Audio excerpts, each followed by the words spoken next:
Magandang araw po sa inyong lahat. Ang kwentong inyong mapapakinggan ay tungkol sa binatang si Alfonso na mas piniling mamuhay sa syudad kesa sa sumunod sa yapak ng lola Sabel niya bilang isang antingero. Ngunit nang malaman niya na may sakit ang lola niya, ay napilitan siyang bumalik sa kanilang baryo kasama ang kaibigan niya na si Eric. Hindi inasahan ni Alfonso na hindi lang ang pagkakaroon ng sakit ni Lola Sabel ang sasalubong sa kanya, kundi maging ang malaking problema sa kanilang baryo dahil sa pag-atake doon ng angkan ng mga balbal na pinamumunuan ni Salvador. Ang sitwasyon na nga ba ang magiging daan para yakapin ni Alfonso ng tuluyan ang kanyang pagiging antingero? Magagawa ba niyang iligtas ang kanilang baryo mula sa mga balbal? O huli na ang lahat para sa kaligtasan nilang lahat? Ngunit bago po ang lahat, mga idol, huwag po nating kalimutang mag-subscribe at i-hit ang notification bell sa aking mga YouTube channel na The Voice Addict at Apong Isaac, para sa mas marami pang makapigil hininga na kwentong aswang at katatakutan mula sa mundo ng kababalaghan. Umpisahan na po natin ang kwento. Oh, Alfonso! Nakauwi ka na pala. Mukhang pagod na pagod ka. Pumaldo ka ba sa pasyente mo ngayon? Kung makapasyente ka naman, ano bang akala mo sa akin, Eric, doktor? Di ba parang gano'n na rin ang ginagawa mo? Nang gagamot ka namang may sakit na para kang doktor. Yun nga lang, gamit ang mga anting-anting mo. Ano nangyari doon? Sa pamilyang pinuntahan mo? Naayos mo ba ang problema nila? Oo naman. Ako pa ba? Kailan pa ba ako sumablay sa mga humihingi ng tulong sa akin? Yun na nga, hindi ba yung buong pamilyang yun ay palaging nagkakasakit? Pagpasok ko pa lang doon sa bahay nila, naramdaman ko na kagad na may elementong kasama nilang nakatira sa bahay nila. Mga diwending pula. Kaya yun, gamit ang anting-anting ko, kinausap ko yung mga diwende. Aba, ang gusto ba naman ng mga hinayupak na mga diwende, umalis doon yung buong pamilya? Di ba mga siraulo? Eh, anong ginawa mo? Pinaalis mo ba yung pamilya sa bahay nila? Aba, loko ka ba? Bakit sila ang aalis doon? Eh, silang nakatira doon eh.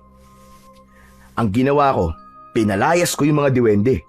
Tapos, nakabenta pa ako ng proteksyon sa bahay nila, kaya malaki-laki talaga ang kinita ko ngayon. May pang-ambag na ako sa renta natin sa apartment na to para sa susunod na buwan. Hindi kaya karmahin ka niyan, Alfonso?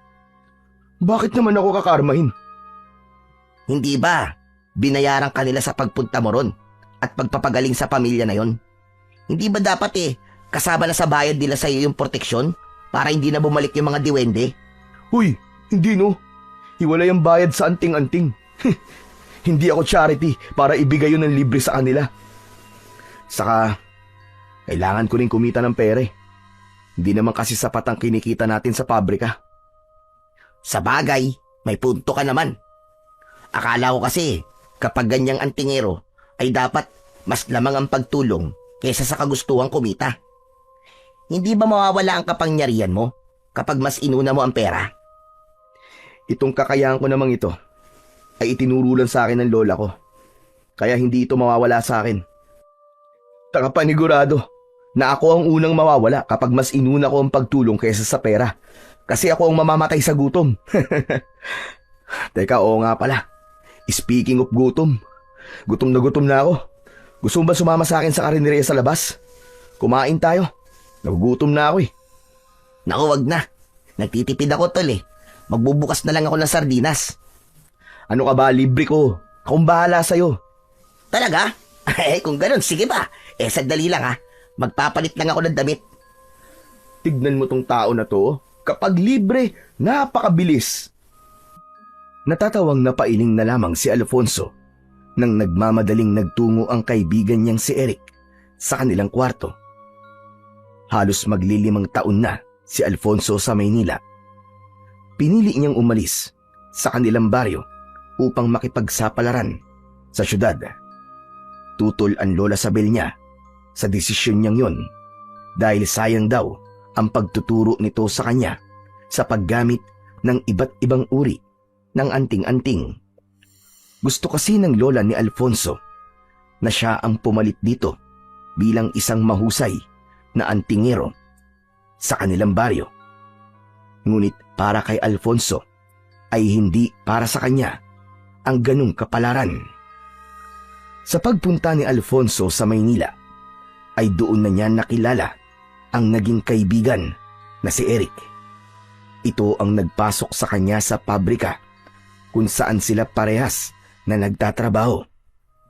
Pero dahil kulang para sa kanya ang kinikita niya roon, ay naisipan niyang gamitin sa pagkita ng pera ang kakayahan niya bilang isang antingero. Mabuti na lang at dinala niya ang ilan sa mga anting-anting ni Lola Sabel nang siya ay umalis sa baryo nila. Nagagamit niya ang mga yon sa panggagamot at pagpapalayas o pakikipag-usap sa iba't ibang klase ng elemento. Matapos namang makapagpalit ng damit si Eric, ay nagtungo na sila ni Alfonso sa isang karinderya na nasa tapat ng apartment kung saan sila umuupa. Umorder sila ng 3 magkakaibang ulam at 4 na order ng kanin. Salamat nga pala sa libre mo, Alfonso ha. Sana, palagi may magpapagamot sa'yo para palagi mo akong ililibre. Marami naman talagang gusto magpagamot sa akin eh. Kaya lang, hindi ko kagad sila napupuntahan dahil sa trabaho natin sa pabrika. Saka, sideline ko lang naman din tong pagiging antingero ko eh. Ang swerte mo nga kasi may kakayahan kang ganyan eh. Buti at tinuruan ka ng lola mo. Pero teka Alfonso, matanong ko lang. Kailan ka ba huling umuwi sa probinsya nyo? Simula nang umalis ako doon, Eric, hindi pa ako ulit nakakauwi. Ayoko kasing umuwi ron at baka pigilan ako ni Lola Sabel na bumalik dito eh. Hindi ba nasabi ko na sa'yo na ayaw niya na magpunta ako rito sa Maynila kasi ang gusto niya, sumunod ako sa yapak niya. Para ka na rin namang sumusunod sa yapak niya, di ba? Kasi ginagamit mo ang pagiging antingero mo rito sa Maynila. Iba kasi ang gusto ni Lola Sabel eh. Gusto niya na ialay ko ang buhay ko sa pagtulong sa mga tao sa baryo namin. Alam mo yun, yung kapag merong may sakit ay kailangan gamutin nang hindi ako umaasa na babayaran ako. Kapag may aswang, kailangan kong harapin o kaya labanan. At wala rin akong bayad na makukuha doon ha. Paano naman ako mabubuhay ng ganong setup, di ba? Isipin mo nga. Teka. Aswang? May aswang sa baryo nyo, tol? Nung bata pa ako meron. Pero ngayon, sa tingin ko wala na. Wow! Alam mo, gusto ko makakita ng aswang sa totoong buhay eh. Yung bang personal? Naniniwala kasi ako sa mga ganyang bagay, tol. Alam mo namang mahilig ako manood ng mga nakakatakot na pelikula, di ba? Eric, kung ako sa'yo, wag mo nang pangarapin na makakita ka ng aswang sa totoong buhay. At baka habang buhay kang bangungutin. Bakit? Nakakita ka na ba ng aswang? Oo naman. Nung bata pa ako, may isang tiktik kasi na nambibiktima dun sa baryo namin. Tapos, si Lola ang nagtaboy dun sa aswang. Grabe, kahit bata pa ako ng panahong yun, ay tandang-tanda ko pa rin ang nakakatakot na itsura ng tiktik na yun. Grabe tol, para siyang halimaw na may mahabang dila at pakpak. Uy, ang astig! Kahit bangungutin ako gabi-gabi, ayos lang tol. Basta makakita lang ako ng aswang sa personal. Once in a lifetime experience yun, no? Pero tol, ibig sabihin pala, ay halos 5 taon ka nang hindi umuuwi sa inyo? Hindi mo ba namimiss ang lola mo, tol? Siyempre, namimiss din. Saka ang tatay ko. Namimiss ko rin, kahit madalas magkaaway kami nun. Pero saka na ako uuwi sa amin kapag mayaman na ako. Ang gusto ko kasi kapag umuwi ako ron, ay may sarili na akong sasakyan. Tapos, pagtitinginan ako ng lahat ng mga tao sa amin. Grabe, Sumobra ka naman yata sa yabang, tol. Kung meron ka namang ipagyayabang, di ipagyabang mo na, di ba? Sa bagay. Pero paano ka naman yayaman yan? Hindi ka yayaman sa pagtatrabaho sa pabrika. Kaya nga nag-iipon ako ng pera na pang-asikaso sa pagtatrabaho ko sa abroad. Doon, siguradong makakaipon ako ng malaking halaga at yayaman ako. Tama ka. Wala talagang pag-asenso sa mga kagaya natin dito sa Pilipinas. Kailangan mo talagang mangibang bansa at matutong magtipid sa pera. Siyempre, kailangan mo rin mag-ipon. Hindi na nagsalita si Alfonso at itinuon na lamang niya ang kanyang atensyon sa pagkain. Ngunit habang kumakain siya, ay hindi niya naiwasang maalala ang kanyang lola Sabel at ang tatay niyang si Ruel. Sa dalawa ay mas malapit siya sa lola niya. Masyado kasing istrikto ang tatay niya, kaya lumaki siya na malayo ang loob dito. Madalas pa silang magkaaway noon at nagkakasagutan. Isa rin yun sa dahilan kung bakit ninais niyang makaalis sa lugar nila.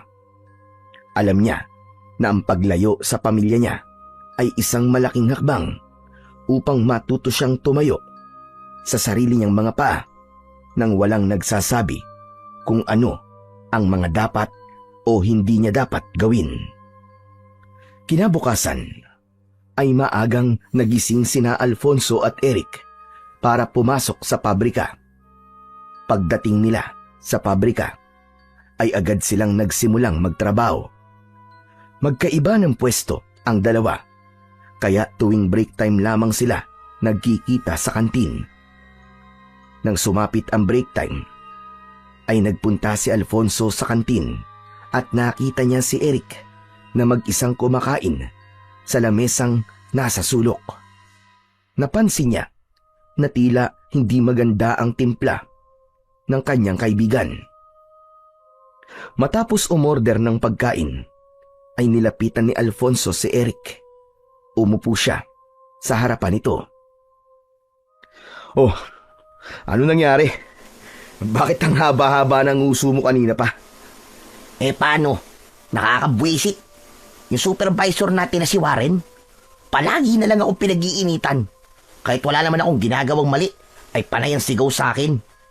Palibasa, hindi siya sinagot ng nililigawan niya dati kasi sa akin may gusto eh.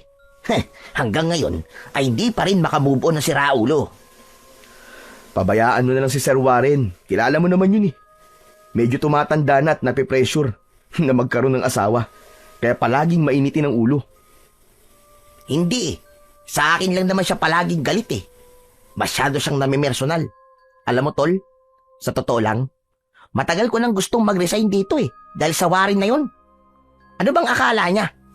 Hindi ako makakahanap ng ibang trabaho. Aba, ibahin niya ako. Hoy, wag mong gagawin yan ha. Paano na ako rito kapag nag-resign ka? Ikaw na nga lang ang kaibigan ko rito tapos mawawala ka pa. Pagtiisan mo na lang yung tao. Anong tiis-tiis? Ang tagal ko na kayang nagtitiis sa kanya. Habaan mo na lang ang pasensya mo, tol. Ubus na ka mo ang pasensya ko sa kanya. Power tripping ang ginagawa niya sa akin eh. Tol, tanong lang. Wala ka bang anting-anting o ritual na alam para bumait sa akin yung Warren na yon? Yung tipong kahit pa ako ay didilaan niya? Hoy, wag kang maingay. Baka mamaya may makarinig sa'yo eh. Baka isipin pa nila mangkukulam ako eh. Saka wala akong ganung kakayahan. Ang alam ko lang ay manggamot ng mga may sakit at magpalayas ng mga elemento. Basta. Magre-resign na talaga ako. Hindi ko na kaya ang kasamaan ng ugali ng Warren na yon. Siraulo siya. Napapangiting na pailing na lang si Alfonso sa huling sinabi ni Eric. Hindi niya sineryoso ang sinabi ng kaibigan na magre-resign na ito dahil alam niya na hindi ito pwedeng mawalan ng trabaho dahil buwan-buwan itong nagpapadala ng pera sa pamilya nito na nasa probinsya. Ngunit nagkamali si Alfonso sa akala na hindi seryoso si Eric sa sinabi nito na magre-resign na ito sa trabaho. Dahil ng sumunod na araw ay hindi na ito bumangon sa pagkakahiga. Hoy Eric, tumayo ka na dyan at mag-aasikaso pa tayo sa pagpasok sa trabaho. Hindi na, ayoko nang pumasok sa pabrika. Di ba sabi ko sa'yo magre-resign na ako? Ano? Aba, seryoso ka ba dyan? Seryoso ako, tol.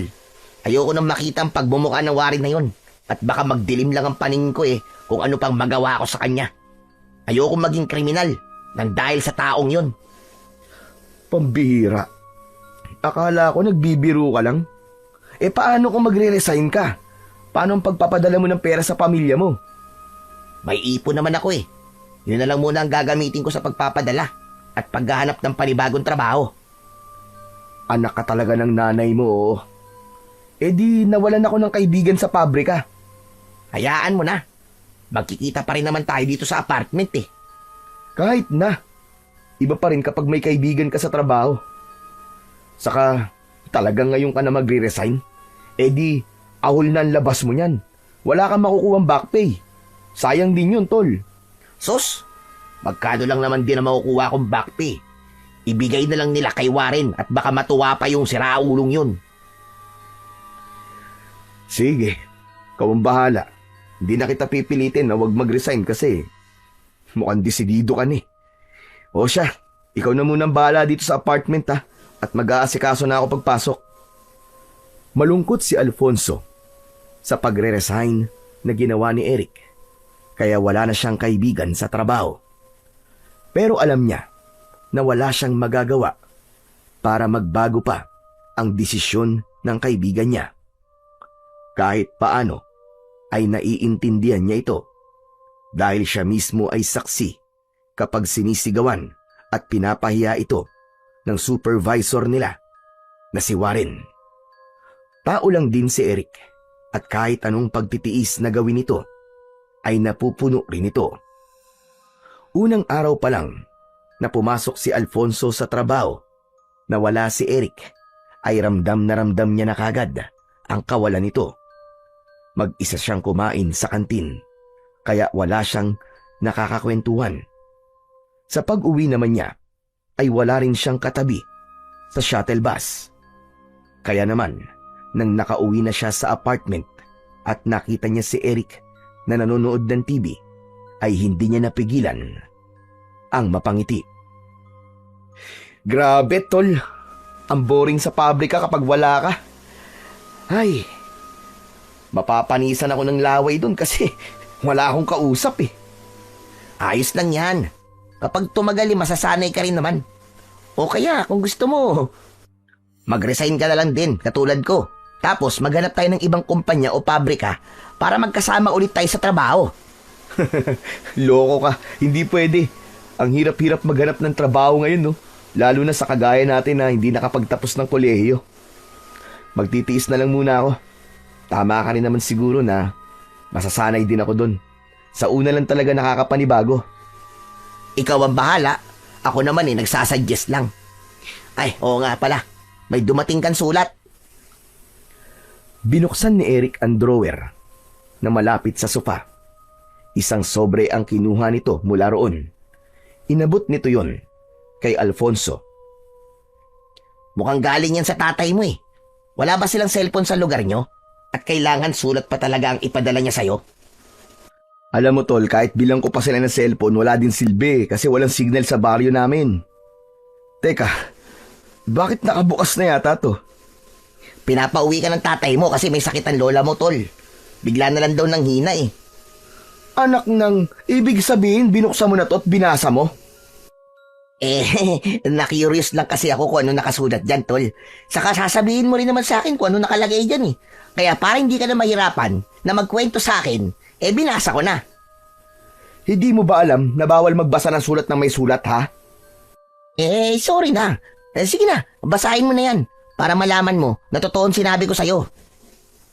Napailing na lamang si Alfonso. Inilabas niya mula sa sobre ang isang sulat at sinimulan niya yung basahin.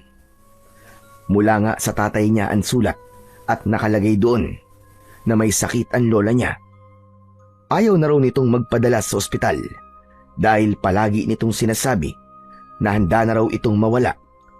At ang tanging gusto nitong mangyari bago ito mamatay ay ang makita sa huling pagkakataon si Alfonso. Hindi na malayan ni Alfonso na sunod-sunod na pala ang pagpatak ng luha niya hanggang sa matapos niyang basahin ang sulat. O ano, tol? Ano ngayon ang plano mo? Tignan mo ang date dyan sa sulat. Lagpas 1 week na simula nang ipadala yan at ngayon lang nakarating dito. Uuwi na muna ako sa amin, Eric. Kailangan makita ko ang lola Sabel ko nang buhay pa siya. Hindi ako sigurado kung totoo ba to o sinabi lang to ni tatay para umuwi ako. Pero gusto kong makasiguro. Tama yung desisyon mo, tol. Saka panahon na rin para bumisita ka man lang sa pamilya mo. Simula kasi nang pumunta ka rito sa Maynila, ay hindi ka na umuwi sa inyo, di ba? Tumango si Alfonso at pinunasan niya ang kanyang luha gamit ang sarili niyang palad. Doon niya naramdaman kung gaano niya nakamiss ang kanyang pamilya, lalo na ang lola Sabel niya. Napagtanto niya na panahon na talaga para umuwi siya sa kanilang baryo bago pa mahuli ang lahat. Hindi na nagsayang ng panahon si Alfonso at inasikaso na kagad niya ang lahat para makapag-leave siya ng 2 linggo sa trabaho. Naintindihan naman ng management ng pabrika ang sitwasyon niya, kaya mabilis na naaprubahan ang kanyang leave. Matapos yun, ay ipinaalam na niya kay Eric kung kailan siya aalis. Sa araw ng pag-alis ni Alfonso, ay mas lalo siyang kinabahan dahil sa maaari niyang madatnan sa bahay nila. Matapos niyang mag-empake, ay binuhat na niya ang isang traveling bag. Paglabas niya ng kwarto, ay nagtaka siya nang makitang nakabihis din si Eric at may bag na nakasukbit sa likod nito. Oh, aalis ka rin ba? Alam ko na. Siguro uuwi ka rin sa probinsya nyo, no? Kasi naiinip ka dito sa apartment. Hindi mo kaya mag-isa dito, no? Tama ka, tol. Aalis din ako, papunta sa probinsya. Pero hindi sa probinsya namin, kundi sa probinsya nyo. Ha? Ano? Teka, hindi kita maintindihan eh. Ang hina mo naman, Alfonso. Ibig sabihin, sasama ako sa'yo. At bakit ka naman sasama sa akin? Ano naman gagawin mo ron? Tulad na sinabi mo, ayoko mag-isa dito sa apartment ng 2 linggo lang. Maiinip lang ako rito. Saka naisip ko na kailangan mo ng moral support sa pag-uwi mo sa inyo. Sino pa ba ang magbibigay sa'yo nun? Kundi ang nag-iisa mong kaibigan. Di ba? O bakit? Ayaw mo ba akong isama? Hindi naman sa ayaw ko, pero hindi ako magpupunta ron para magbakasyon. Alam mo naman ang dahilan kung bakit ako uuwi sa amin. Pambihira ka, oo. Alam ko nga. Pero ikaw, hindi ka magbabakasyon. Pero ako, magbabakasyon ako doon. Saka, matagal ko na rin gustong makapunta sa lugar nyo eh. Hindi ba ang sabi mo may magandang talon doon? Gusto kong makita yun, tol. Ano? Pumayag ka na kasi. Sa tingin mo ba makakatanggi pa ako? Nakaimpake ka na. Mas nauna ka pa yatang mag-impake kaysa sa akin eh. Ang totoo niyan, kagabi pa ako nag-impake para hindi ka na makatanggi. O, kita mo na? Sige na. Sumama ka na sa akin. Sayang naman yung pag-iimpake mo kung hindi kita isasama. O tara na. Mahaba-haba pa ang biyahe natin papunta ron. Wala nang nagawa si Alfonso, kundi hayaan si Eric na sumama sa kanya. Naisip niya rin na mas maganda kung kasama niya ang kaibigan niya para hindi siya masyadong mainip sa mahabang biyahe. Unang sumakay ng bus sina Alfonso at Eric. Inabot sila ng halos 8 oras sa bus bago sila bumaba sa isang lumang bus station. Matapos yun, ay umarkila sila ng isang tricycle na siyang maghahatid sa kanila sa mismong baryo kung saan nakatira si Alfonso. Habang paikli ng paikli ang distansya nila sa bahay ni na Alfonso, ay unti-unti nang naging pamilyar kay Alfonso ang dinadaanan nila. Maraming samot-saring alaala ang bumalik sa kanyang isipan. Mga alaala na mula pa noong kabataan niya hanggang sa tuluyan siyang nagbinata. Hindi nagtagal ay huminto na ang tricycle sa tapat ng isang bahay na may katamtamang laki na nasa gitna ng isang malawak na bakuran. Sa paligid ng bahay ay may mga nakatanim na mga puno at iba't ibang uri ng mga halaman. Bumaba na si Alfonso at Eric matapos nilang magbayad sa tricycle driver. Kahit nakaalis na ang tricycle, ay nanatiling nakatayo si Alfonso sa harapan ng kanilang bahay na wala pa ring pinagbago. O ano, tol? Tatayo na lang ba tayo rito o papasok na tayo sa bahay nyo? Napakainit dito, oh. Ang sakit sa balat ng sikat ng araw. Sige, tara na tol. Naunang naglakad si Alfonso. Nakabukas ang pinto ng bahay at nang sumilip siya ay wala siyang nakitang tao. Tuluyan na siyang pumasok habang nakasunod si Eric sa kanya. Nagulat sila nang may isang matangkad na lalaki ang biglang pumasok. Pawisan ang lalaki. May dala yung palakol. Natakot si Eric at nagtago ito sa likod ni Alfonso. Ano ka ba? Huwag kang matakot. Tatay ko yan, si Raulo. Ay, ganun ba? Akala ko kasi kung sino eh. Parang si Mananabas eh. May dala kasi siyang palakol. Alfonso, nandito ka na pala. Kanina ka pa ba? Hindi naman po. Kakarating lang po namin. Tay, ito nga po pala si Eric, kaibigan ko. Eric, siya ang tatay ko, si Mang Ruel. Nice to meet you po, boss. Kumain na ba kayong dalawa? May pagkain pa sa kusina.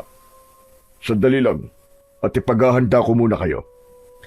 Mamaya na po kami kakain, Tay. Gusto ko po munang makita si Lola. Tol, nagugutom na ako eh.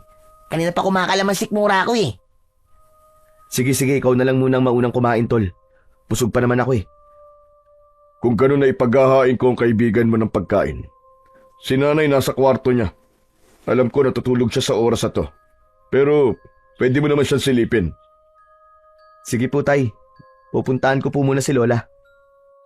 Ibinaba ni Alfonso ang kanyang bag sa upuan na nasa sala. Dumiretso siya sa tapat ng nakasaradong pinto. Huminga siya ng malalim bago niya yung binuksan. Bahagya siyang naluwa nang makita niya si Lola Sabel na natutulog sa papag. Napakalayo na ng itsura nito nung huli niya itong makita. Malaki ang ipinayat ni Lola Sabel at mas dumami ang puting buhok nito.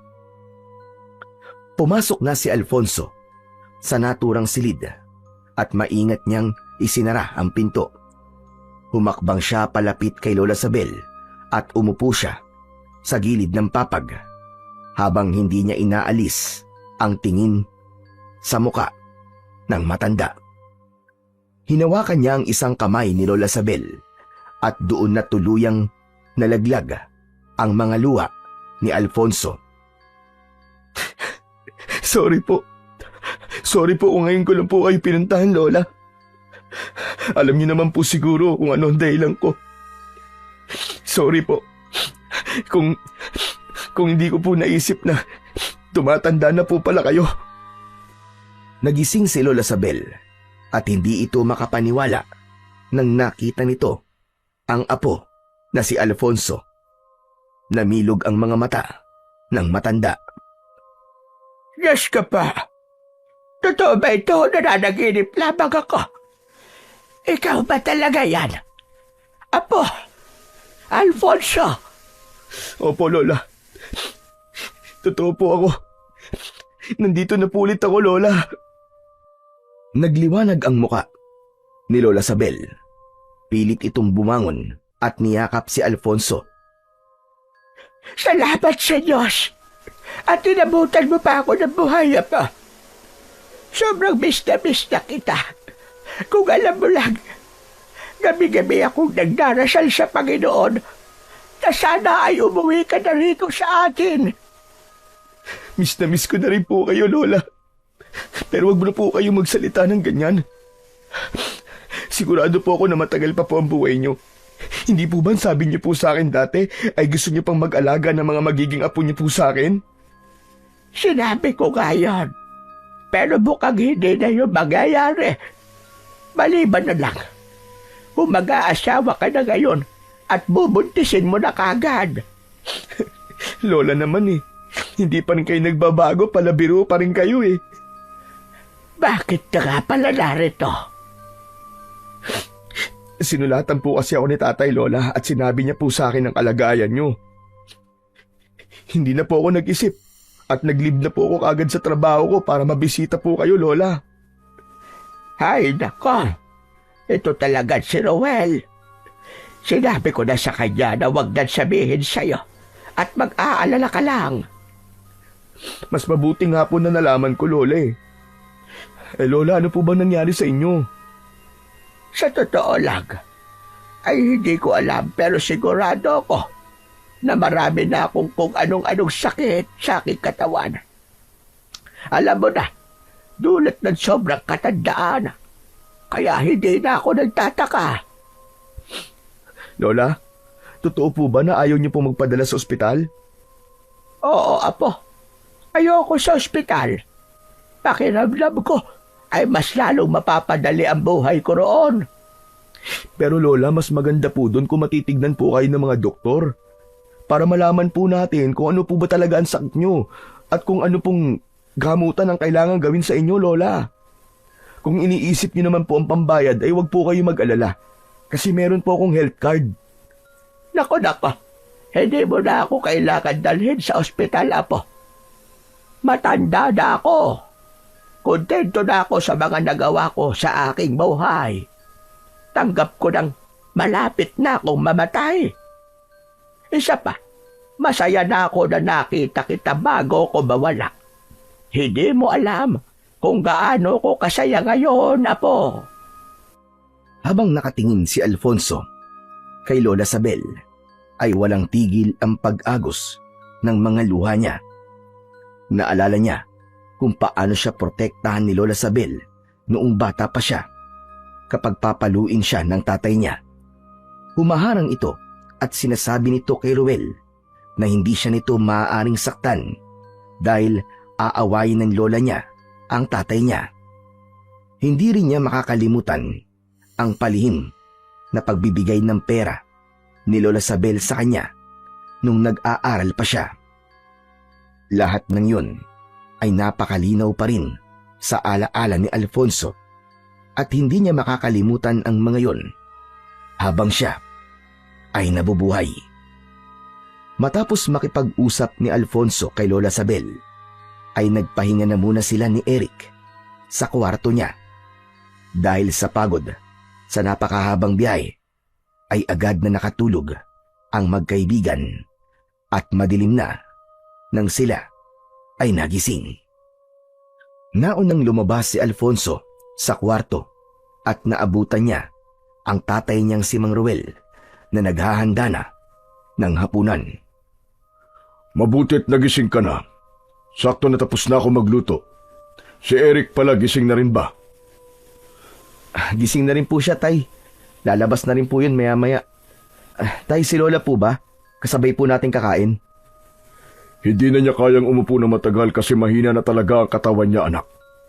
Ang ginagawa ko ay pinapakain ko siya sa kwarto niya. Kapag kailangan naman niyang gumamit ng banyo, binubuhat at inaalalayan ko naman siya. Pagkatapos natin kumain, ay papakainin ko na rin siya. Pwede po bang ako na lang po ang gumawa nun mamaya, Tay? Aba, oo naman. Siguradong matutuwa ang nanay kapag ikaw ang nagpakain sa kanya. Alfonso anak. Masaya ako na umuwi ka rito sa atin. Kahit pansamantala lang. Talagang gusto ng lola mo na makita ka bago siya mawala. Nang malaman ko po ang nangyari kay Lola, ay hindi na po ako nagdalawang isip na umuwi, Tay. Patawarin niyo rin po ako kung simula po nang umalis ako dito, ay ngayon lang po ako nagpakita sa inyo. Ako ang dapat na humingi ng tawad sa iyo, anak. Alam ko na ang pagiging mahigpit ko sa iyo ay ang isa sa mga dahilan kung bakit ginusto mong umalis dito. Sana naman mapatawad mo na ako. Hindi napigilan ni Alfonso ang pagngiti sa sinabi ni Mang Ruel dahil hindi niya inasahan na sasabihin nito yun sa kanya. Kilala niya kasi ang tatay niya na mataas ang pride at wala sa ugali nito ang humingi ng tawad. Kalimutan na lang po natin tay ang hindi magagandang nangyari nun. Ang bigyan po natin ng focus ngayon ay si Lola. Pero tay, hindi po ba talaga natin mapipilit si Lola na magpatingin po sa doktor? Yan nga ang pinoproblema ko sa lola mo Ilang beses ko na siyang pinilit na dalhin sa ospital. Pero wala, matigas siyang tumatanggi. Sinasabi niya na ayaw niyang bawian ng buhay sa ospital. Ang gusto niya ay dito na lang siya bawian ng buhay sa bahay natin. Sa tingin ko po kasi, makakabuti po para sa kanya ang matignan ng mga doktor. Ay nako, ewan ko ba kay nanay? Kung kailan tumanda, ay saka naging matigas ang ulo. Pero iniintindi ko na lang siya at binibigay ko kung ano ang gusto niya. Dahil sa totoo lang matanda na talaga siya. Hindi man magandang pakinggan pero alam kong sandali na lang natin siyang makakasama. Tay, maiba tayo. Kumusta naman po dito sa lugar natin? Ayun, wala pa rin pagbabago. Pero may hindi magandang nangyayari ngayon dito, anak. Ha? Ano po yun, tay? Natatandaan mo naman siguro ang angkan ni Salvador, hindi ba? Opo, yung angkan po ng mga balbal na pinaalis po dito ni Lola Sabel dati. Sa pagkakatanda ko po bata pa po ako nung naging problema nating lahat ang angkan na yon. Yun na nga, bumalik sila rito para muling magasik ng lagim. Ilang buwan nang may mga nawawalang bangkay sa sementeryo. Ang matindi pa nito, mismong ang mga balbal at sumasalakay at pumapatay ng mga tao dito sa ating baryo at sa iba pang lugar. At kapag nailibing na mga pinatay nila, sa kanila hinuhukay at kinakain. Diyos ko, siguro nalaman nila na hindi na kaya makipaglaban ni Lola Sabel. Kaya nandito na naman sila. Yan nga din ang hinala ng ilan. Nakakatakot dahil walang naglalakas ng loob para labanan ang mga balbal na yun. Sinanay lang kasi may kayang harapin sila Pero sa kondisyon niya ngayon, wala na. Hindi niya na kayang gawin yun. Naputol ang pag-uusap ni na Alfonso at Mang Ruel nang lumabas na si Eric sa kwarto. Inaya na nila itong kumain at hindi nagtagal ay magkakasabay na silang kumain ng hapunan. Habang kumakain ay hindi maiwasan ni Alfonso ang mag-alala. Inisip niya ang angkan ng mga balbal na umaatake sa baryo nila. Kahit bata pa siya ng huling beses na umatake ang mga yon, ay naaalala pa rin niya ang takot ng mga tao ng panahong yon. Kahit mga bangkay o patay sa sementeryo ay kinakain ng mga balbal at hindi pa rin ligtas ang mga buhay na tao sa mga yon. Dahil kapag wala nang nakuwang bangkay ang mga balbal, ay umaatake naman yun sa kanila. Hindi akalain ni Alfonso na ang problemang matagal nang naresolba ni Lola Sabel ay magbabalik sa kanilang baryo. Matapos nilang maghapunan, ay kumuha si Alfonso ng pagkain para kay Lola Sabel. Pumasok siya sa kwarto ng matanda. Nadala ang pagkain nito at isang baso ng tubig. Agad nang ngumiti si Lola Sabel nang makita nito si Alfonso. Lola Sabel, ako po muna magpapakain sa inyo ha. Naaalala niyo po ba nung bata pa po ako? Kayo po nagsusubo sa akin ng pagkain. Pero ngayon, ako naman po ang gagawa nun sa inyo. Naaalala ko gayon, apo. Tapos, pahirapan ka pang pakainin kapag gulay ang ulam. Lalo na kapag ginisang ampalaya ang ulam natin. Naku po, Diyos ko. Talaga nga, nagkakapaluan pa tayong dalawa. Pero ngayon po, kumakain na po ako ng gulay, Lola. Natuto po ako sa inyo. Mabuti naman kung ganon. para lumakas ka at humaba din ang iyong buhay kagaya ko. Sinimulan ng pakainin ni Alfonso ang kanyang lola Sabel. Naging maingat siya sa pagsubo rito ng pagkain. Paunti-unti lang ang kanyang ginawa upang hindi ito mabulunan o masamid. Pinigilan niya ang mapaluwa dahil baka maiyak din si Lola Sabel. Oo nga pala, Apo. Alam kong nung umalis ka rito ay dinala mo ang ilan sa aking mga anting-anting.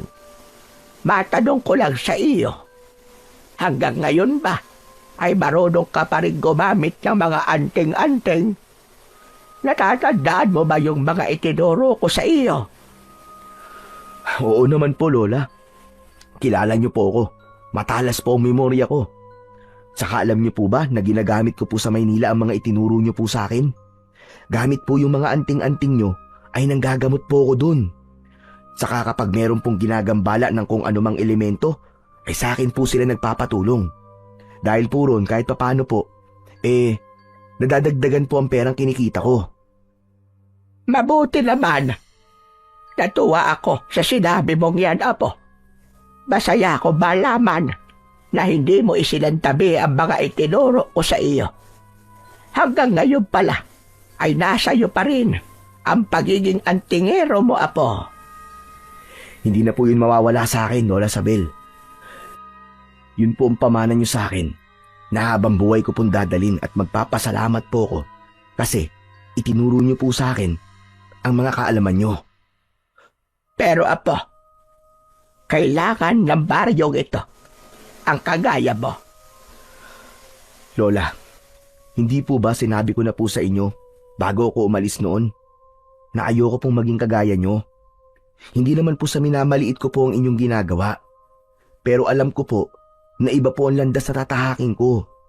Gusto ko po magkaroon ng isang normal na trabaho. Naiintindihan kita. Sa tagal mong nawala rito, ay tinanggap kong hindi ka magiging kagaya ko. Ang ibig ko sabihin ay kailangan ka ngayon ng ating baryo. Sumasalakay na naman dito sila Salvador. Yun nga po Nasabi nga po sa akin ni tatay ang bagay na yan. Apo, sa iyo ko lang itinuro ang lahat ng aking nalalaman. Ikaw lang ang tanging may alam kung paano gagamitin ang lahat ng aking mga anting-anting. At totoo dyan, itinuro ko sa iyo ang aking mga nalalaman dahil may pakiramdam ako na darating ang ganitong problema sa ating baryo. Kailangan ka namin, Alfonso. Ikaw lang ang may kakayahang humarap sa mga balbal. Pero, Lola, wala po akong karanasan sa pakikipaglaban sa mga ganong uri ng aswang Ngunit may kaalaman ka sa paggamit ng anting-anting. Gamitin mo ang kaalamang yon para matapos na ang problema sa baryong ito. Nakakaawa ang mga bangkay ng mga nabayapa dating kababayan na nilalapastakan ng mga balbal. Gusto mo bang kapag ako naman ang namatay, ay kakainin din ng mga balbal ang aking katawan? Aba, hindi po.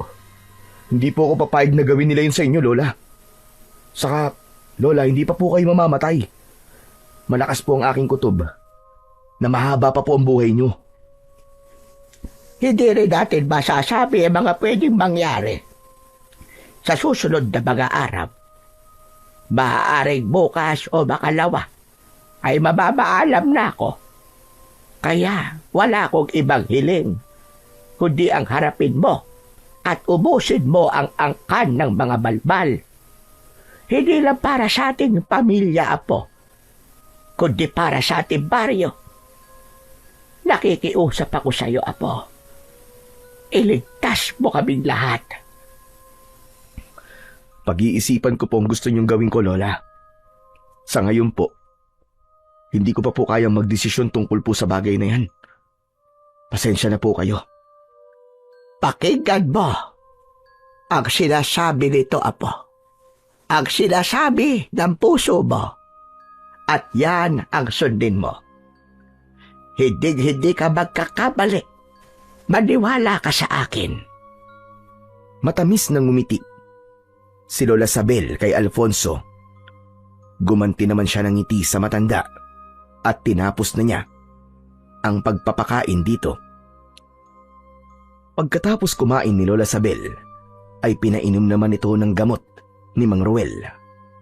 Habang si Alfonso ay lumabas ng bahay, tumayo siya sa tabi ng puno at doon siya nanigarilyo.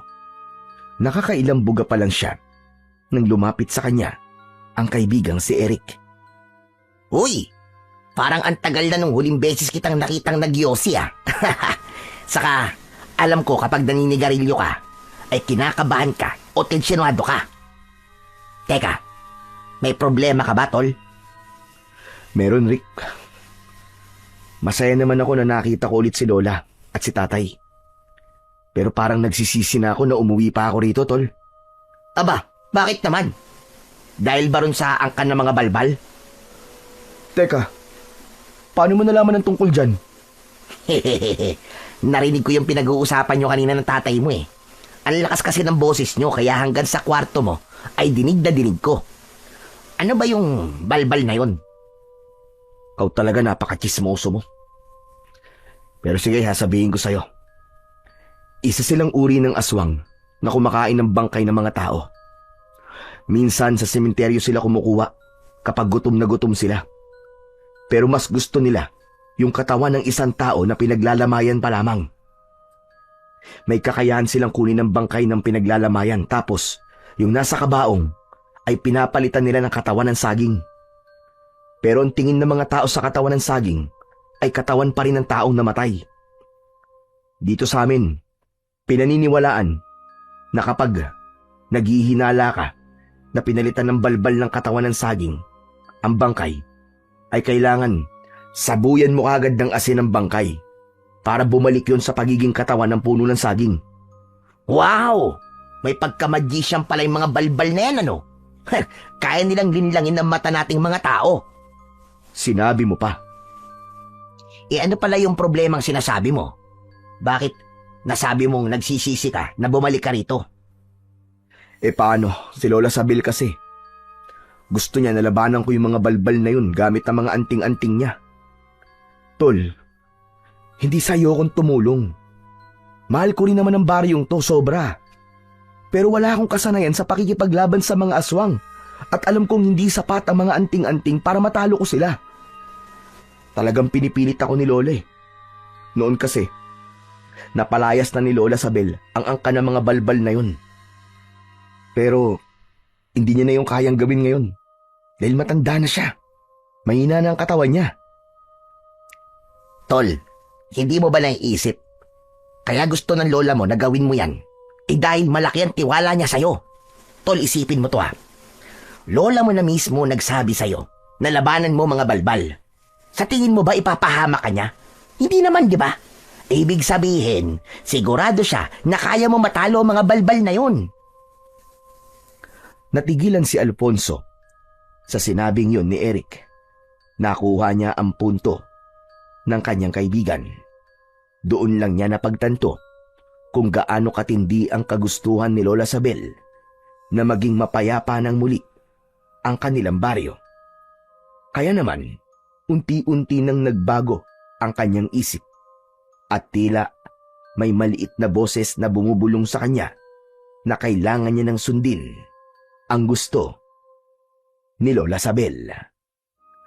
Bago matulog, ay pinag-isipan ni Alfonso ng gusto kung dapat ba niyang harapin ang mga balbal. Hindi pa rin siya makapagdesisyon sa kung ano ang dapat niyang gawin. Nakatulugan na lang niya ang pag-iisip nang wala pa siyang nagiging buong desisyon. Kinabukasan ng umaga, napansin ni Alfonso na tahimik ang tatay niya kaya hindi niya napigilan ang mag-usisa. Tay, okay ka lang po ba? Kanina pa po kasi kayo nakatulala eh. Hindi niyo na po nagalaw yung kape niyo. Malamig na po yan. Pasensya ka na. Hindi kasi maalis-alis sa isip ko yung narinig kong kwentuhan sa panaderya nung bumili ako doon kanina ng pandesal.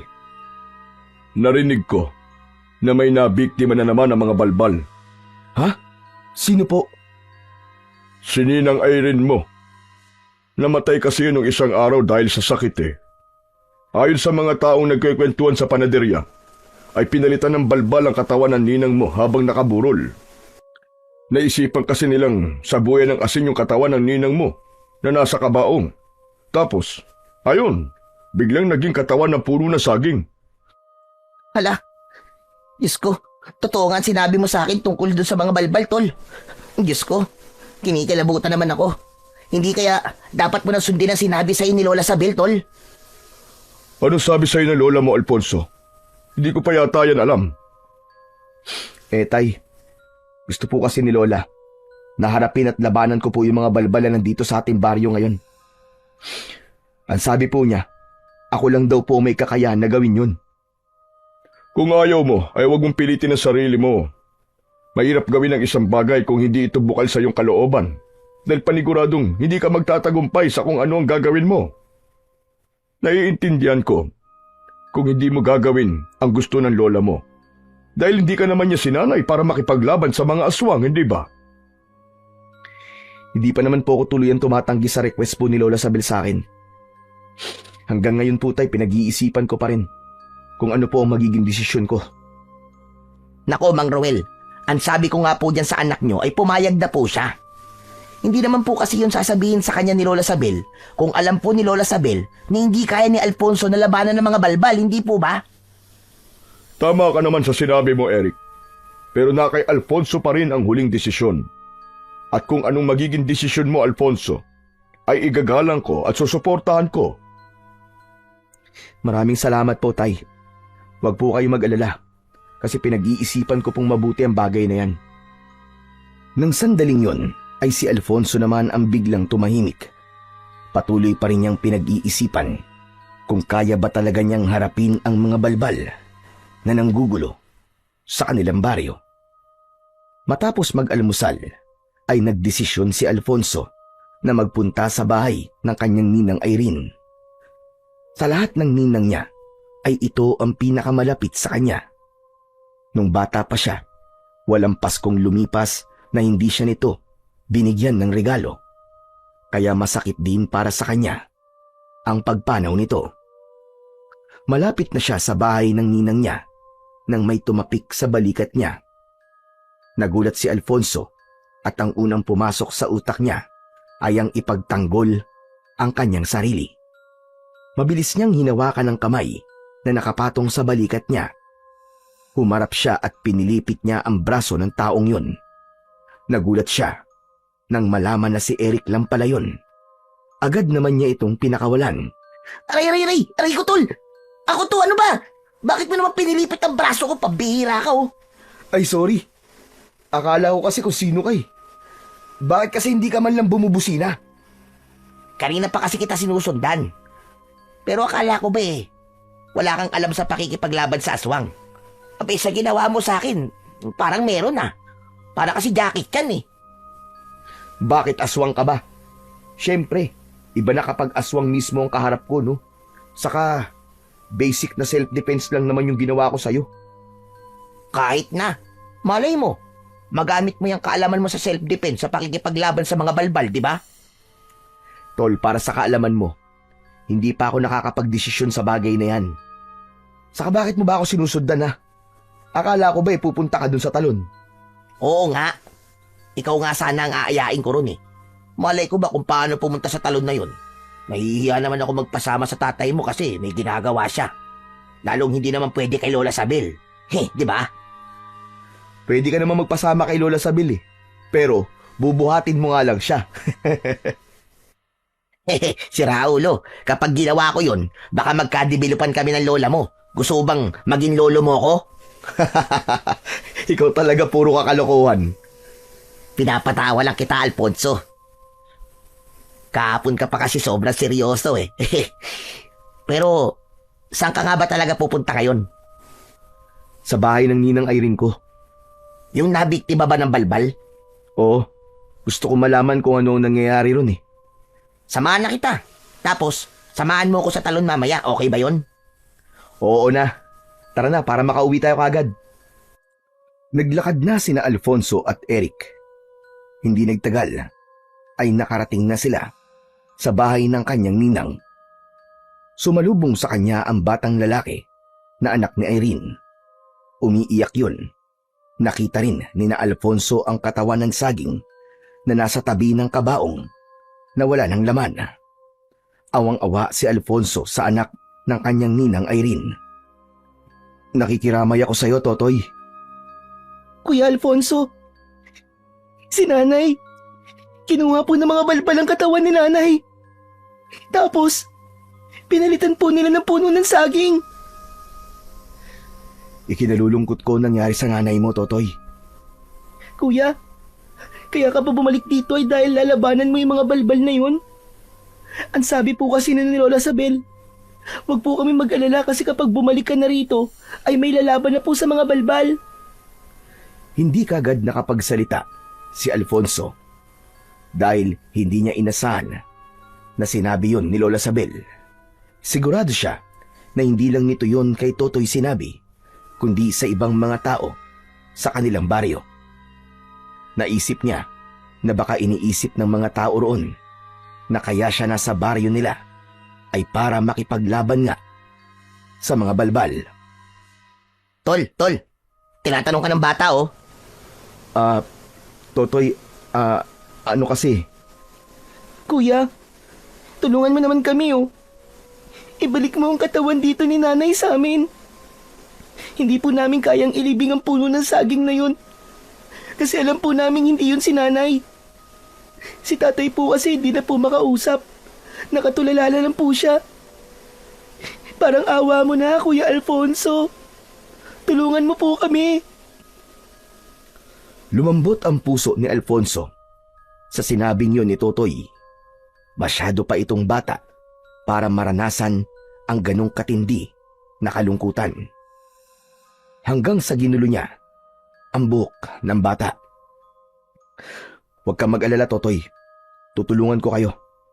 Gagawin ko ang lahat para maibalik ang katawan ng nanay mo, pangako.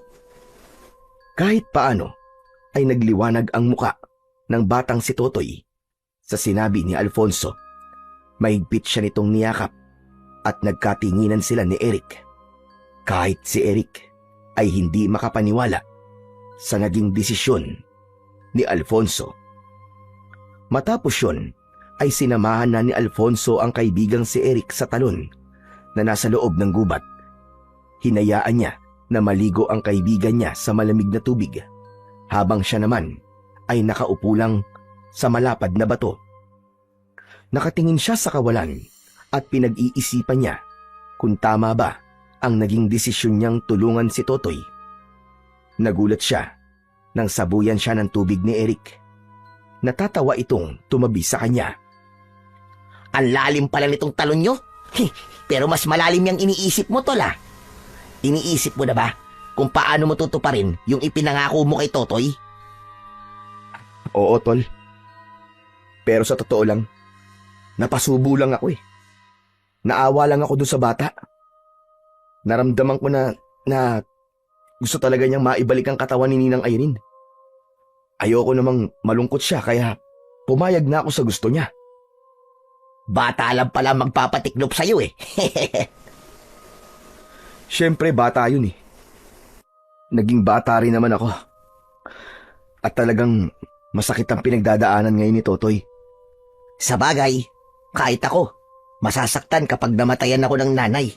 Tapos, kinuha pa ng balbal ang katawan niya. Ano ang plano mo ngayon? Paano mo babawiin sa mga balbal yung katawan ng ninang mo? Kung kagabi kinuha ng mga balbal ang katawan ni Ninang Irene, kailangan ko ng kumilos ngayon din.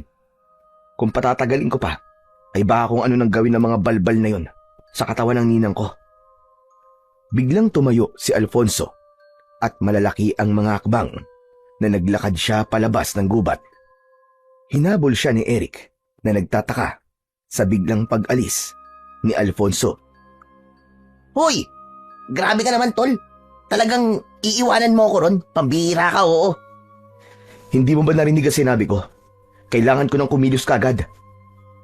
Pagkarating ni Alfonso sa bahay nila, ay pumasok siya sa kwarto ni Lola Sabel. Natutulog ang matanda, kaya hindi niya na yon ginising. Binuksan niya ang isang aparador at kinuha niya mula roon ang isang kahon na gawa sa kahoy. Sa pagbukas niya ng kahon, ay tumambad sa kanya ang isang anting-anting. Isa yung kwintas na may palawit na hugis bilog. May mga nakaukit doon na mga sinaunang simbolo. Nang narinig ni Alfonso ang boses ni Lola Sabel, ay napalingon siya rito. Apo, anong ginagawa mo rito? Pasensya na po. Nagising ko po yata kayo, Lola. Bakit mo hawak-hawak ang anting-anting ko na yan? Lola Sabel, nakapagdesisyon na po ako. Haharapin ko na po ang angka ng mga balbal. Nagpunta po ako sa bahay ni Ninang Irene at nakausap ko po si Totoy. Humiling po si Totoy. Natulungan ko po siyang bawiin sa mga balbal ang katawan ng nanay niya. Hindi ko po kayang tanggihan si Totoy, Lola Sabel. Naaawa po ako sa kanya. Salamat sa Diyos dahil nakapagdesisyon ka na. Halika rito. Lumapit ka sa akin, Apo. Sinunod ni Alfonso ang sinabi sa kanya ni Lola Sabel. Nang nasa tabi na siya ng matanda, ay kinuha nito sa kanya ang anting-anting at tinignan nito yon. Talagang alam mo kung para saan ang anting-anting na ito. Kaya ito ang kinuha mo. Napaka-importante sa akin ng bagay na ito, Alfonso. Ito ang isinusuot ko para magkaroon ako ng proteksyon sa lahat ng uri ng aswang. Kapag suot ko ito, ay nagkakaroon ako ng kakaibang lakas at tapang. Pero dahil matanda na ako at mahina, ay hindi na masyadong gumagana sa akin ang kapangyarihan nito. Kaya naisip ko na nararapat na magkaroon na ito ng bagong tagapangalaga. At ikaw yon, Apo. Pero Lola, wala po akong balak na kunin sa inyo ang anting-anting na yan. Kasi alam ko po kung gaano po yung kahalaga sa inyo. Hihiramin ko lang po yan, Lola Sabel. Hindi mo na ito kailangang hiramin. Dahil ipinagkakatiwala ko na ito sa iyo simula sa araw na ito. Walang ibang pwedeng magmana nito kundi ikaw lamang. Noon pa man ay nakatakda ng ikaw ang susunod na magmamay-ari nito. Pero Lola, bakit? Nagdududa ka ba sa kakayahan mo bilang isang antikero? Iniisip mo ba na hindi mo kaya ang kapangyarihan ng anting-anting na ito? May tiwala ako sa iyo. Kaya dapat ay magtiwala ka rin sa sarili mo, Alfonso. Kaya ngayon, tatanungin kita. Handa ka bang tanggapin ang responsibilidad na kaakibat ng anting-anting na ito? Opo, Lola. Nakahanda po ko. Nangangako ka ba na gagamitin mo lamang ang kapangyarihan nito sa kabutihan at paglaban sa kasamaan? Nangangako po ko, Lola. Kung ganon, ay ipinapasa ko na sa iyo ang pangangalaga sa anting-anting na ito. Ikinilong ni Lola Sabel ang anting-anting sa mga kamay nito. Binulungan nito yon habang nakapikit. Matapos yon, ay isinabit na ni Lola Sabel ang anting-anting sa leeg ni Alfonso. Napapikit ng sandali si Alfonso nang naramdaman niya ang pagdaloy ng kakaibang init sa buong katawan niya. Parang may maliit na bultahe ng kuryente ang kumiliti sa kanya at alam niya na yon ay isang indikasyon na tinanggap siya ng anting-anting bilang bago nitong tagapangalaga. Nakangiting hinawakan ni Lola Sabel ang isang kamay ni Alfonso at nagtama ang mga mata nilang dalawa. Nakita ni Alfonso sa muka ng lola niya ang labis na kasiyahan at ang tiwala nito na magagawa niyang magtagumpay na talunin ang angkan ng mga balbal. Nang lumabas si Alfonso sa silid ni Lola Sabel, ay nakita niya sina Eric at Mang Ruel na nasa sala habang nag-uusap. Pagkakita sa kanya ni Mang Ruel, ay marahan itong tumayo habang nakatingin sa suot niyang anting-anting. Sandali. Totoo ba itong nakikita ko? Suot mo ang anting-anting ng lola mo na ginamit niya noon sa pakikipaglaban sa mga aswang? Opo, Tay. Ipinamana na po to sa akin ni Lola. Ako na po ang bago nitong tagapangalaga. Kung ganon, ay totoo ang sinabi sa akin ni Eric. Nalalabanan mo na mga balbal dahil sa naawa ka kay Totoy. Hindi ko po kasi kayang tanggihan si Totoy. Awang-awa po ako sa kanya, Tay. Halos hindi ko nga po siya matignan eh. Naiisip ko rin po na isa rin po to sa dahilan kung bakit kailangan kong bumalik dito. At yun ay ang tuluyan ng ubusin ng angka ng mga balbal na narito sa ating baryo. Dahil kung papalayasin lang natin ulit sila, ay malaki pa rin ang posibilidad na bumalik ulit sila rito. Kaya wala nang ibang paraan, kundi ay ang patayin silang lahat. Ngunit nag-aalala ko para sa iyo, anak. Pero gaya na sinabi ko sa iyo, kung ano ang maging desisyon mo ay susuportahan ko. Kaya hindi kita pipigilan sa gagawin mong yan. Malaki ang tiwala ko na magtatagumpay ka dahil mabuti ang iyong intensyon. Maraming salamat po, Tay. Malaking bagay po sa akin na alam kong may tiwala po kayo sa akin. Mas lalo pong lumakas ang loob ko na harapin ang mga balbal na yon. Pero kailangan ko na pong hanapin ang mga balbal kung nasan sila. Itatanong ko na rin po sa inyo kung alam niyo po kung saan po matatagpuan ang mga balbal. Hindi lingid sa kaalaman ng lahat ng mga tao rito kung saan naglulungga ang mga angkan ng balbal. Sa lumang sementeryo, doon sila nagtatago. Hindi ko alam kung saan eksaktong lugar sa sementeryo pero sigurado ako na naroon lang ang mga balbal. Kaya wala na nagpupunta sa lugar na yon dahil alam ng lahat na naroroon ang mga halimaw na yon. Kung ganon, kailangan ko na po magpunta ron habang maliwanag pa. Kailangan kong bawiin sa kanila ang katawan ni Ninang Irene. Mag-iingat ka, anak. Ipagdadasal kita. Matapos yon, ay nagpunta si Alfonso sa kusina at kinuha niya ang isang matalas na itak. Isinabit niya yon sa bewang niya. Palabas na sana siya ng bahay nang biglang humarang ang kaibigan niyang si Eric. Tol, sasamahan kita. Hindi kita pwedeng pabayaan na mag-isang pumunta ron. Pero Eric, masyadong delikado to. Dito ka na lang. Mas ligtas ka rito. Tama si Alfonso. Huwag ka na sumama sa kanya, Eric. Bago sa'yo mga ganitong bagay, isa pa, bisita ka namin at hindi namin pwedeng hayaan na may masamang mangyari sa iyo. Pero Tol, huwag ka mag-alala, Tol. Kaya ko to na mag-isa. Hindi masyadong malakas na uri ang aswang ng mga balbal. Tsaka sa suot ko na anting-anting ni Lola Sabel, sigurado ako na mapapatay ko sila kahit wala akong kasama. okay, sige. Dito na lang ako. Sasamahan ko na lang si Mang Roel na magdasal. Basta Tol, mag-iingat ka. Hindi ako pwedeng bumalik sa Maynila na hindi ka kasama. Nagkakaintindihan tayo. Nakangiting tilapik ni Alfonso ang braso ni Eric at saka siya tuluyang lumabas ng kanilang bahay. Mag-isang tinahak ni Alfonso ang daan papunta sa lumang sementeryo. May kalayuan yun sa mga kabayan. Inabot siya ng halos kalahating oras bago siya nakarating doon. Nasa bukana pa lang siya ng sementeryo ay may kakaibang kilabot na siyang naramdaman.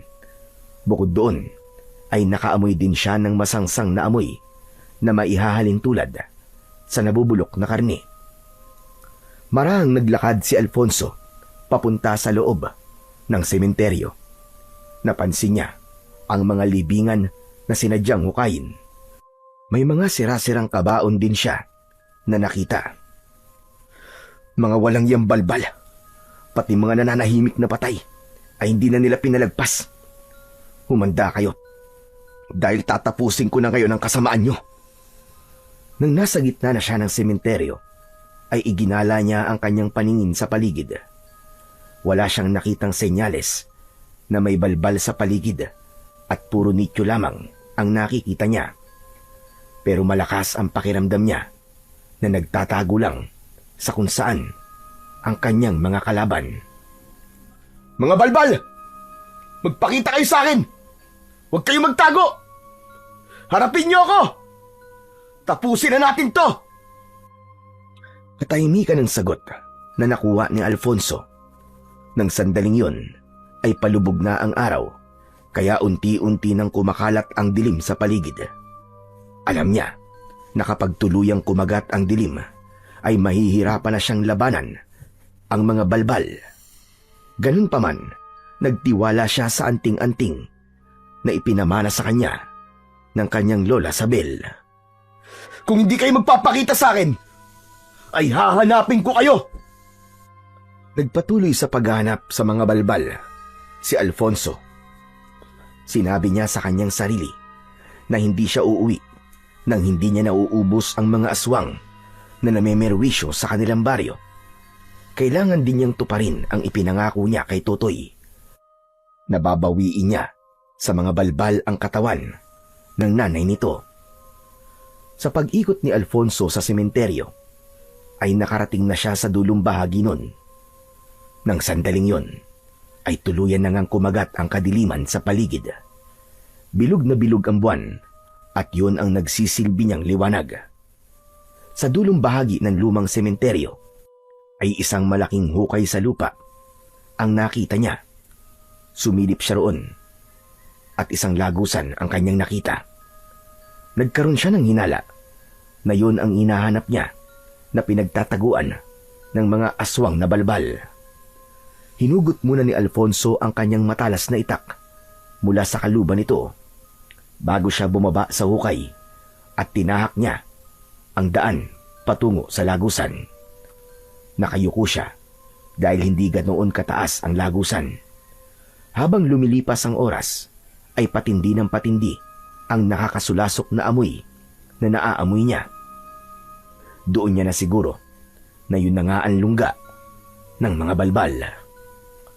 Sa dulo ng lagusan ay may isang napakalawak na espasyo. Sa isang sulok ay naroon ang katawan ng kanyang ninang Irene. Nilapitan yun ni Alfonso upang malaman kung ginalaw na ba yun ng mga balbal. Nagpasalamat siya sa Diyos dahil mukhang hindi pa ginagalaw ng mga balbal ang katawan ng ninang niya.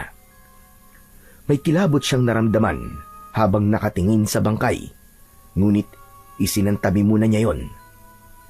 Hanggang sa may narinig si Alfonso na mabibigat na mga yabag ng paa na paparating. Inihanda niya ang kanyang sarili dahil malakas ang pakiramdam niya na mga balbal ang mga yon. Hindi nagtagal ay dumating na ang 4 na balbal na nagulat pa nang makita si Alfonso. Nakakatakot ang itsura ng mga yon. May mahahabang dila, matutulis na mga kuko at pakpak na nakakabit sa braso ng mga yon. Payat ang katawan ng mga balbal at may kahabaan ang mga binti at braso. Sa wakas, nagpakita rin kayo sa akin, mga hayop kayo. Hindi ko inakala na darating ang oras na ito na kailangan kong makipaglaban sa inyo. Pero wala na tong atrasan. Uubusin ko talaga kayong lahat. Nasaan ang pinuno ninyo? Nasaan si Salvador?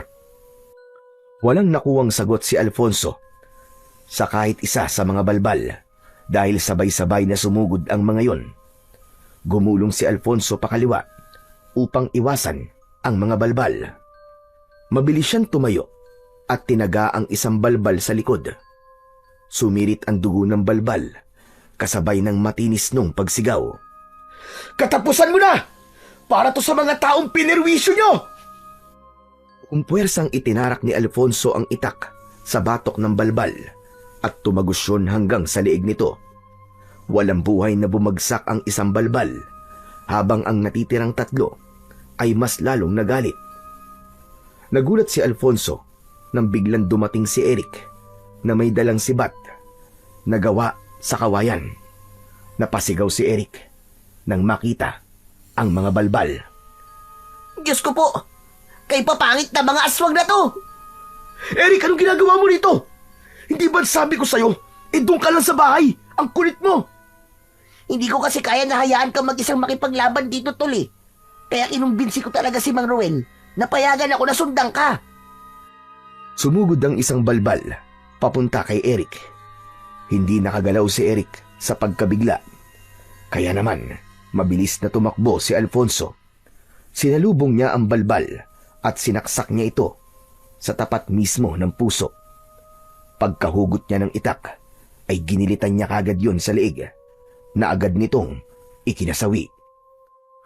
Ang galing mo, bro! Yan ba walang experience sa pakikipaglaban? Huwag mo na nga akong binubola. Nakita mo na, hindi ka makagalaw kapag aatakihin ka ng balbal. Umalis ka na rito. Sige na, bilisan mo. Hindi ako aalis. Testing pa lang yun. Ngayon na talaga ako lalaban. Malakas na sumigaw si Eric at sinugod nito ang isang balbal. Pero nang malapit na si Eric sa balbal, ay umangil ng malakas ang balbal. Tumakbo pabalik si Eric at nagtago sa likod ni Alfonso. Tol! Galit na galit siya. Kung ayaw mong umalis, ay tumabi ka na lang. Sige na, kaya ko na to. Humakbang si Alfonso palapit sa dalawang balbal. Maigpit ang hawak niya sa itak at hindi niya inaalis ang tingin sa kanyang mga kalaban. Nang sabay na sumugod ang mga balbal, ay sinalubong yun ni Alfonso. Tinaga niya sa balikat ang isa. Yumuko siya at sinaksak niya ang isa sa tiyan. Eric! Akin na sibat mo! Dali! Ibinato ni Eric ang sibat kay Alfonso at matagumpay niya yung nasalo. Tumiim ang bagang ni Alfonso at buong puwersa niyang itinarak ang sibat sa leeg ng isang balbal. Ang natitirang balbal ay tila natakot, kaya sinubukan pa nitong tumakas.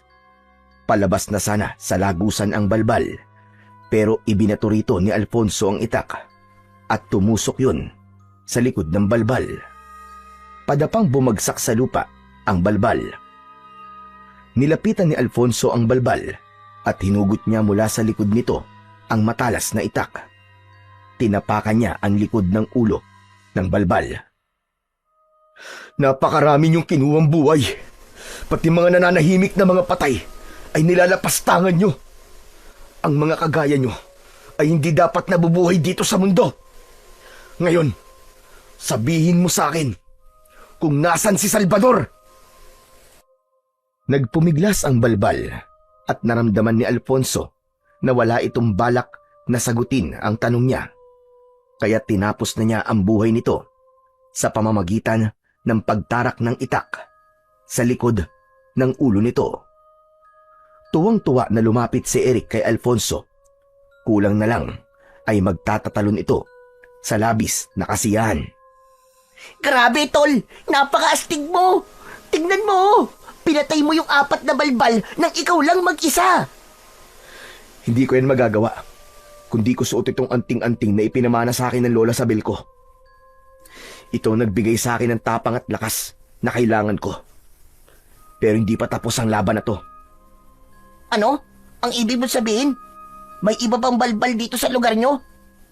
Meron pa. Si Salvador. Siya ang pinuno ng mga angkan ng balbal dito sa amin.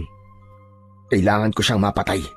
Dahil kapag nagawa ko yun, ay mawawalan na ng lakas ng loob na umatake ang iba pang balbal na kabilang sa angkan niya. Pero nasa na yung Salvador na yun, tol? Hindi ko nga alam eh. Pero sigurado ako na nararamdaman niya na nangyari rito at nagtatago na siya. At kailangan ko mag-isip ng paraan upang lumabas siya. May naiisip ka na bang plano, tol? Sa ngayon wala pa. Ang mabuti pa, tulungan mo na muna ako na dalhin ang katawan ni Ninang Irene sa pamilya niya. Sigurado ako na matutuwa sila dahil sa wakas ay mabibigyan na nila ng maayos na burol at libing si Ninang. Ano? Hahawakan natin yung bangkay? Bakit? Ano bang tingin mo? Maglalakad yung bangkay ng mag-isa? Tara na, Wala ka na nga naitulong sa akin sa pakikipaglaban eh.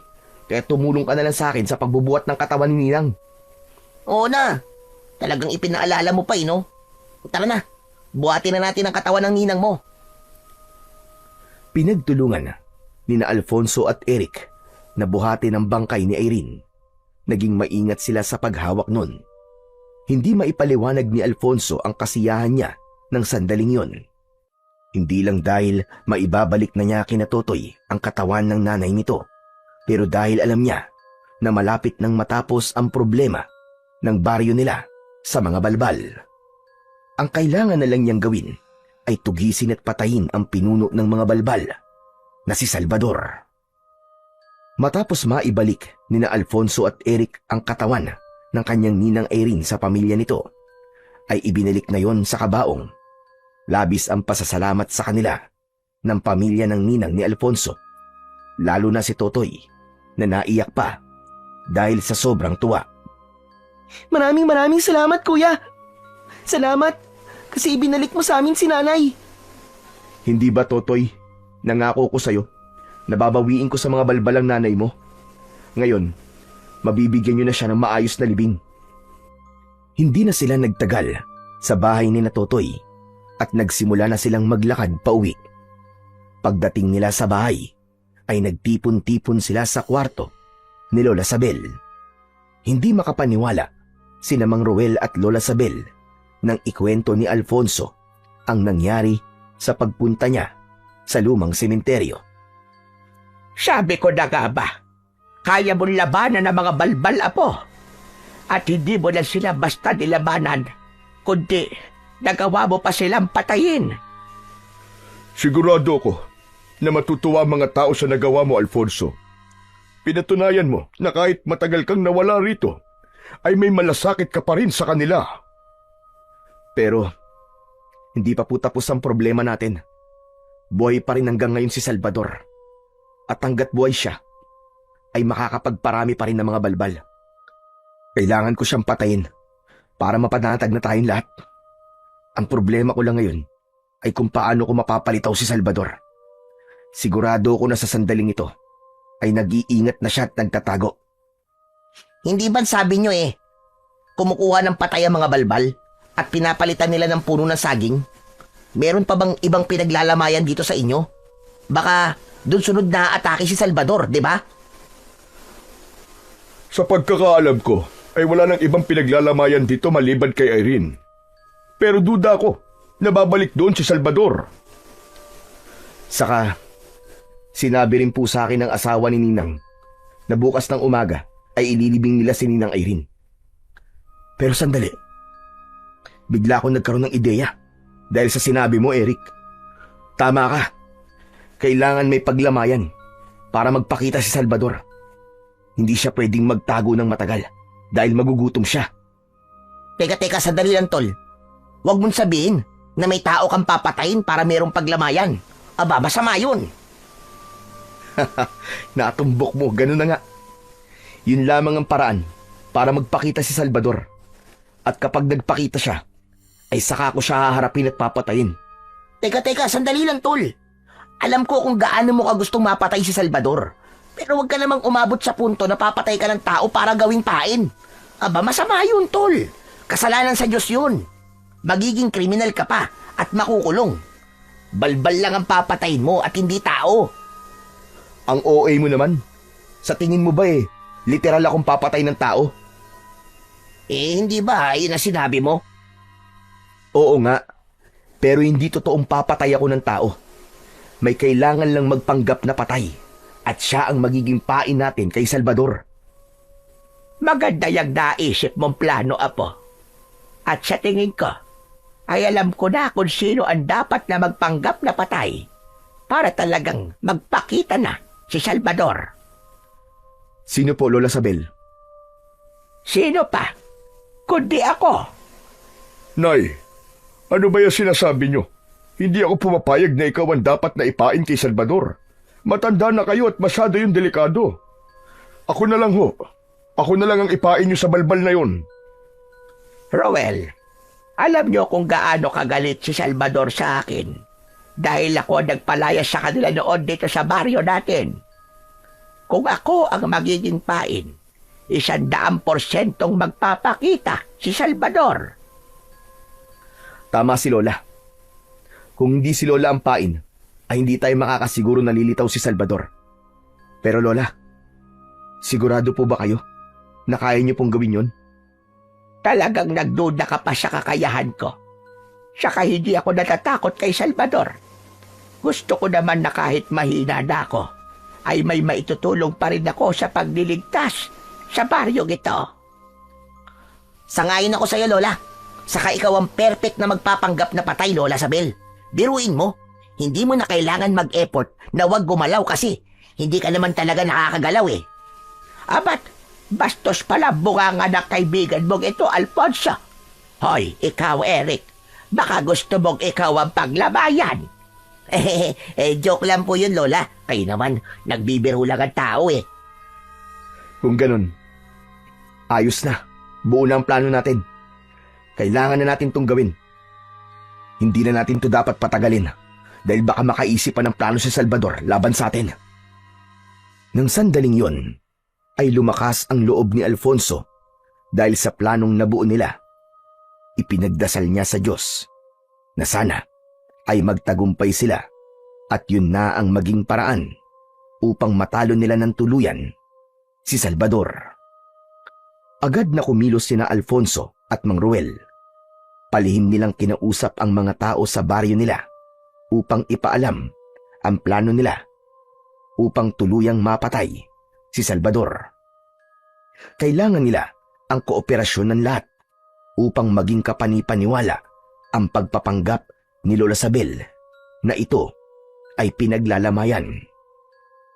Nakuha naman nila ang suporta ng mga tao. Lahat ay sumang-ayon sa partisipasyon na maaaring gawin ng mga ito sa plano ni na Alfonso. Hindi na nagulat si Alfonso sa pagkakaisa ng lahat dahil alam niya na matagal nang gustong matapos ng lahat ang kasamaan ng mga balbal sa baryo nila. Nang sumunod na araw ay sinimulan na nila ang pagpapanggap na patay na si Lola Sabel. Nagkunwari sila na merong burol sa kanilang bahay. Kinagabihan ay inihiga nila sa kabaong si Lola Sabel.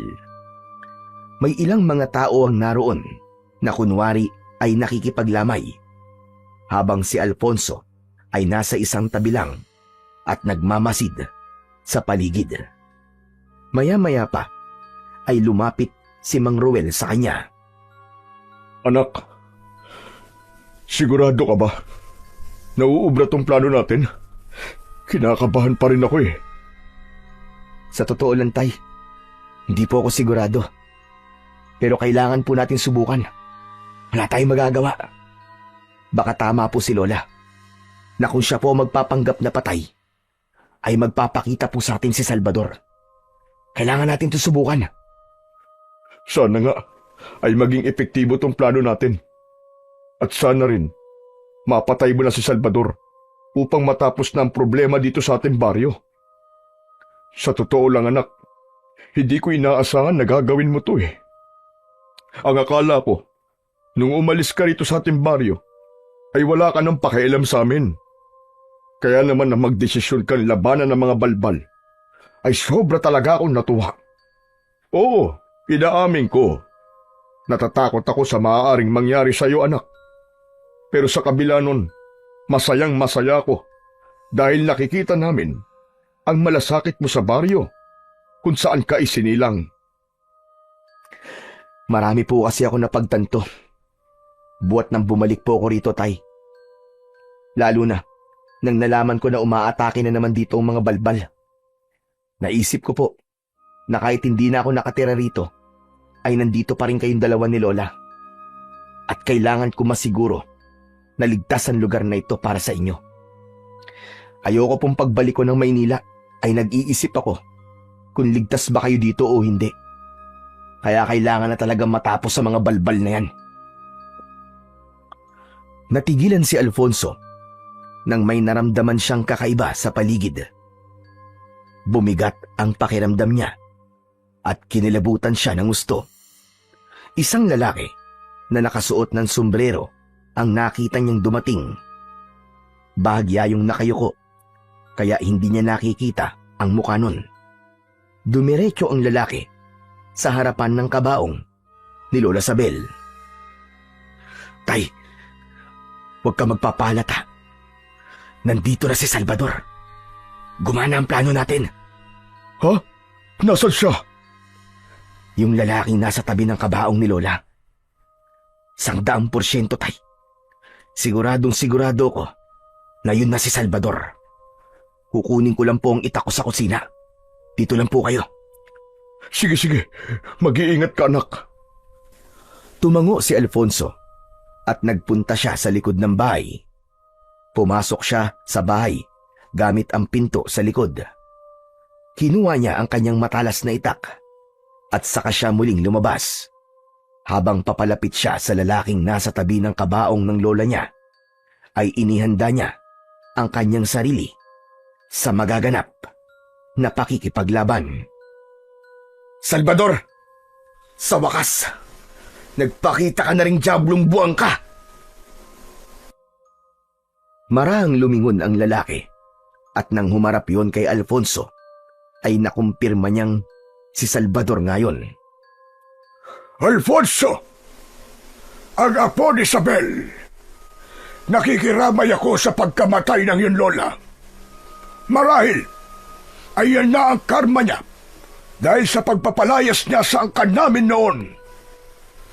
Anong sinasabi mong karma? Kung may kakarmahin man, ay ikaw yon at hindi si Lola. At anong ginagawa mo rito, ha?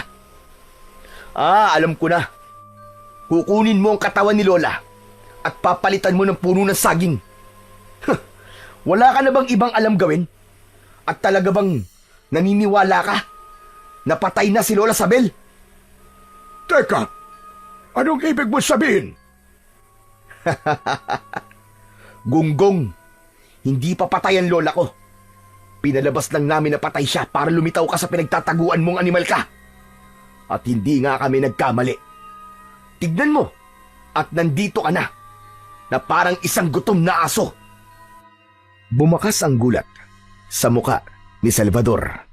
Pagharap nito sa kabaong ni Lola Sabel, ay biglang bumangon ang matandang babae at sinaksak ito direkta sa dibdib gamit ang hawak nitong patalim.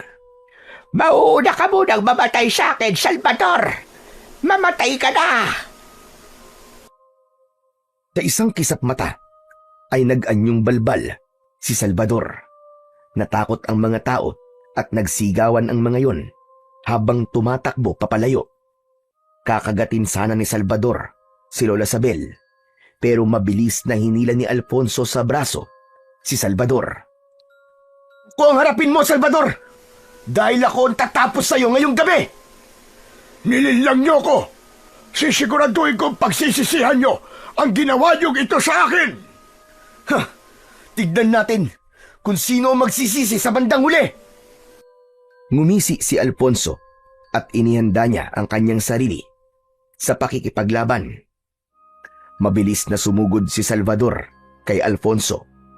Nang malapit na ang pinuno ng balbal sa kanya, ay bigla yung nawala sa kanyang paningin. Luminga siya sa paligid at hindi niya nakita kung nasaan ang kanyang kalaban. Anong hinahanap mo? Nandito ako! Pagtingala ni Alfonso, ay nakita niya ang aswang na balbal na mabilis na bumubulusok paibaba. Agad namang naiwasan ni Alfonso ang balbal at nang lumapat sa lupa ang mga paa nito, ay sinugod siya nito. Muntik nang tamaan si Alfonso ng matutulis na kuko ng balbal. Mabuti at nagawa niyang umatras. Mabilis ka, pero mahina ka, Salvador. Ngayon, ako naman! Tumakbo si Alfonso papunta kay Salvador. Malakas siyang sumigaw, sabay taga sa balikat nito. Malakas na napasigaw ang pinuno ng mga balbal na si Salvador, pero hindi pa rin ito sumuko. Sinunggaban nito si Alfonso at parehas silang natumba sa lupa. Nasa ibabaw ni Alfonso ang balbal. Lumabas ang mahaba nitong dila at pumulupot yun sa leeg ni Alfonso. Naramdaman ni Alfonso ang unti-unting paghigpit ng dila sa leeg niya. Gamit ang itak ay pinutol niya ang dila ng balbal. Tumalon ang balbal palayo habang walang tigil ang pag-agos ng dugo sa bibig nito. Mas lalong nagalit ang balbal. Lumipad yun at saka mabilis na sumugod kay Alfonso habang nakaumang ang matutulis nitong mga kuko. Hindi inalis ni Alfonso ang tingin niya sa balbal. Gamit ang itak ay sinibat niya ang balbal. Dumiretso ang itak sa bunganga ng balbal at tumagos yun sa likod ng ulo nito. Malakas na bumagsak ang balbal sa lupa. Nilapitan ni Alfonso ang balbal at maras niyang hinugot sa bibig nito ang kanyang matalas na itak. O ano? Ngayon mo sabihin sa akin, Salvador, sino ang nagsisisi sa ating dalawa? Oo nga pala, hindi ka na makakapagsalita dahil wala ka ng dila, animal ka! Unti-unting nawalan ng buhay ang mga mata ni Salvador hanggang sa huminto na rin ang paghinga nito. Nang masiguro ni Alfonso na patay na ang pinuno ng mga balbal na si Salvador, ay doon lang siya nakahinga ng maayos. Humarap siya sa mga tao at itinaas niya ang kanyang itak na may bahid pa ng dugo. Mga kasama! Simula sa gabi nito ay hindi nyo na kailangan matakot. Wala na. Tapos na ang dilubyo. Patay na si Salvador. Napabagsak na natin ang angkan ng mga balbal. Naluluwang nagpalakpakan ang mga tao.